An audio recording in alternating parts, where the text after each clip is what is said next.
gusto ko kasi makuha yung yung malupit na border. So ngayon, tuturuan ko kayo kung paano or saan makikita na lang saan makikita yung border.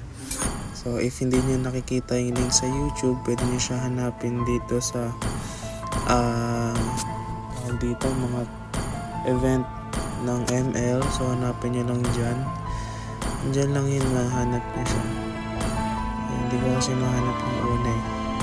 Ayan, so ayan, basta ayan yun. So then click nyo lang yung go. Ayan, so pagka click nyo, mapupunta kayo sa link na dire-diretso, and then lalabas yung ayan. So ayan, i-click nyo lang yung submit now. Ayan, tapos yan, sundan nyo lang yung task. Marami yan sa YouTube guys na mas maayos na tutorial.